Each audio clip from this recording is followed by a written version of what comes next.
सदियों पहले राजगढ़ राज्य में अर्जुन नाम का एक महान योद्धा था।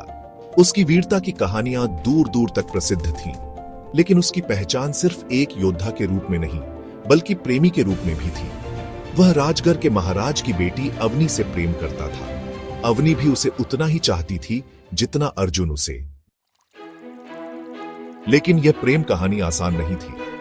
महाराज को यह रिश्ता स्वीकार नहीं था, क्योंकि अर्जुन एक साधारण सेनापति था, जबकि अवनी एक राजकुमारी। राजा ने अवनी की शादी एक शक्तिशाली पड़ोसी राज्य के राजकुमार से तय कर दी।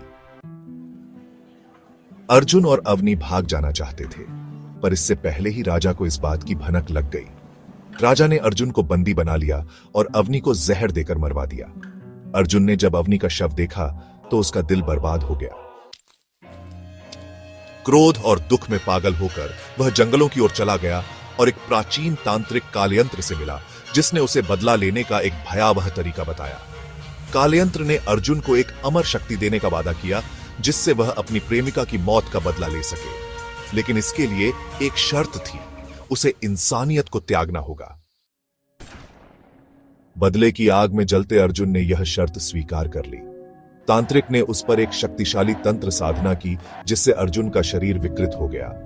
वह एक विशाल रक्तलाल आंखों वाला राक्षस बन गया, जिसे कालरक्त कहा जाने लगा। कालरक्त ने राजा और उसके पूरे परिवार का संहार कर दिया, लेकिन इससे उसे संतोष नहीं मिला, क्योंकि अवनी वापस नहीं आ सकती थी। धीरे धीरे उसका गुस्सा इंसानों के प्रति घृणा में बदल गया। उसने खुद को जंगल के एक महल में बंद कर लिया, जहां वह अंधकार में रहने लगा। सैकड़ों साल बीत गए। उस जंगल में किसी ने जाने की हिम्मत नहीं की, क्योंकि वहां कालरक्त का खौफ था। लेकिन एक दिन सिया नाम की एक लड़की उस जंगल में भटकते हुए उस महल तक पहुंच गई। वह साहसी थी, लेकिन जितनी बहादुर थी उतनी ही कोमल भी। जैसे ही उसने महल में कदम रखा, कालरक्त उसकी मौजूदगी को महसूस कर सकता था। लेकिन उसे हैरानी तब हुई जब सिया डरने के बजाय उसके सामने खड़ी हो गई। सिया, अगर तुम सच में राक्षस हो तो तुम्हारी आंखों में इतना दर्द क्यों है?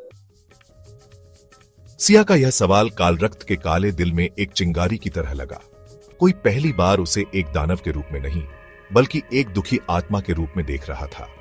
धीरे धीरे सिया ने कालरक्त की कहानी जाननी शुरू की। वह उसके अकेलेपन को समझने लगी। कालरक्त को एहसास हुआ कि सिया सिर्फ सुंदर नहीं थी, बल्कि उसकी आत्मा भी पवित्र थी। उसके स्पर्श में एक जादू था, जो उसके